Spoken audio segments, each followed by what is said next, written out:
नहीं आता है, और हर जगह उधर की व्यवस्थाएं जो जिस तरीके से हैं इनको पता नहीं। बुंदेलखंड का नाम लिया, कितने दिन तक 56 साल तक पूरे केंद्र में सरकार में रहे, हर घर में पलायन क्यों होता था?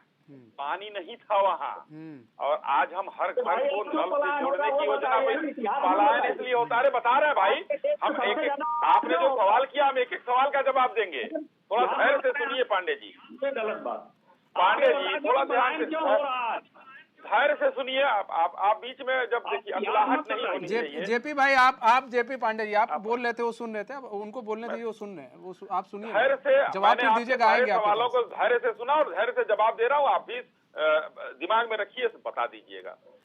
पलायन इसलिए होता था, वहां पर एक जो है अन्ना वो होता था पशुओं का, जो सड़क पर पशु छोड़े जाते थे, जो किसानों के पास पानी नहीं रहता था कि हम अपने नहीं पी सकते हैं, पशुओं को नहीं पिला सकते हैं, तो पशुओं को पूजा करते थे, हे पशु हमारे खाने का नहीं, हम खुद जा रहे हैं, आप अपना देखिए, जंगल में जाइए। ये स्थिति वहां थी। आज हर घर को नल से जोड़ने की योजना किसकी है? उत्तर प्रदेश सरकार की और केंद्र सरकार की भागीदारी है। केंद्र सरकार की 44 योजनाएं चल रही उत्तर प्रदेश में, जिसमें हम नंबर 1 पर हैं योगी आदित्यनाथ जी के नेतृत्व में। आपने पलायन की बात कही, बहुत महत्वपूर्ण बात कहा आपने। पलायन हो रहा है, पलायन क्या पहले नहीं होता था? मैं आज की बात कह रहा हूँ, आप मुंबई चले जाइए मनीष जी, आज बहुत बड़े बड़े नाम हैं, नाम लेना उचित नहीं है, लेकिन बहुत बड़े बड़े नाम हैं जो उत्तर प्रदेश के जौनपुर जिले से, सुल्तानपुर जिले से 3 पीढ़ी पहले क्या करने गए थे? कोई चौकीदारी करने गया था, कोई वहां खटाल खोला था, कोई कुछ किया था। तो पलायन तब भी होता था। पलायन नहीं होता है, रोजगार के उसमें तलाश में हर व्यक्ति अपने घर से बाहर निकलता है, और उसी में कुछ होते हैं जो पहले भी अपना जर जमीन बेच कर निकल जाते थे, कुछ लोग होते हैं कि आते हैं लौटकर, अभी भी जड़ें उनकी वहां रहती हैं। तो ये पलायन नहीं हो रहा है। आप लोगों के जो आंकड़े हैं, उत्तर प्रदेश में स्वरोजगार बढ़ा है, उत्तर प्रदेश में सरकारी नौकरी बढ़ी है, इंफ्रास्ट्रक्चर इतना बढ़ रहा है कि उसमें रोजगार लोगों को मिल रहा है, ओडीओपी ने रोजगार देने की सारी सीमाओं को तोड़ दिया है। पलायन की बात करते हैं ये लोग बात कर सकते। 56 साल तक जिसने राज्य किया पूरे देश में, उसके कह रहे हैं कि हमने जो है ये नहर नदी बनाया। अरे भाई, कोई एहसान किया आपने या हम एहसान कर रहे हैं? हम लोग एहसान नहीं कर रहे हैं। 56 साल तक क्या आप शासन कर रहे थे, तो आपका ये भी वो नहीं था। हाँ, ये जरूर किया था आपने कि उधर चाइना वाला जो था, एक महावीर जी थे, उन्होंने कहा कि चाइना में आपने दान कर दिया पता नहीं कितने हजार वर्ग किलोमीटर। तो नेहरू जी ने कहा अरे भाई उपजाऊ नहीं था, तो उन्होंने कहा कि आपके सर पे बाल भी नहीं है, इसको भी काट कर दे दीजिए।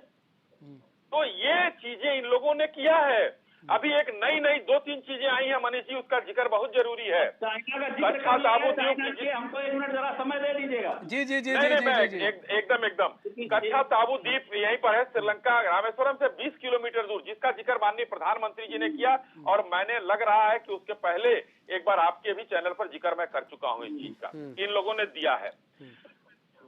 इंदिरा जी ने बगैर संविधान में संशोधन किए हुए अपनी उस मित्र को, जो प्रधानमंत्री वहां की थी, उनको वो द्वीप दे दिया, दान कर दिया। ये देशद्रोह कैसे किया इंदिरा जी ने, ये पूछना चाहती है जनता। आज उस द्वीप को कश्मीर श्रीलंका ने उसको दे दिया है लगभग चाइना को। चाइना आके आपके 20 किलोमीटर दूर आकर बैठ रहा है।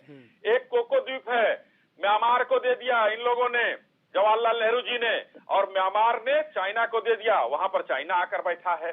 तो इन लोगों ने इतना शानदार काम किया है, और आज भारतीय जनता पार्टी के इस 9 साल की सरकार से पूछते हैं कि आपने क्या किया?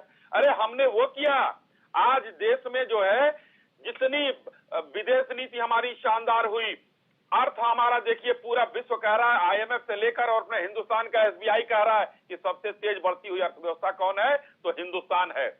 आज मनीष जी, अगर परचेज पावर में देखा जाए तो हम तीसरी अर्थव्यवस्था हैं, वैसे हम 5वीं हैं। आज कौन था? 10 से ऊपर थे हम अर्थव्यवस्था। डबल डिजिट में महंगाई नरसिम्हा राव जी के सरकार में होती थी। सोना गिरवी रखने का इन लोगों ने काम किया। आज हमारे यहाँ रिजर्व देख लीजिए, रिजर्व नहीं रहता था इनके पास, आज हमारा रिजर्व $600 अरब से ज्यादा का है। लेकिन क्या थे ये लोग? सोना गिरवी रखकर देश में काम चला रहे थे, और बड़े भारी अर्थशास्त्री इनके उस समय से वित्त मंत्री, और नरसिम्हा राव जी तो विद्वान थे ही थे। इन लोगों ने क्या क्या देश को डुबाने के लिए। और अभी हमारे संजय जी का एक लाइन का जवाब देकर अपनी बात को समाप्त करूंगा। कह रहे थे ना, झूला झूल रहे थे, वो देश के प्रधानमंत्री थे, वो देश के राष्ट्रपति थे।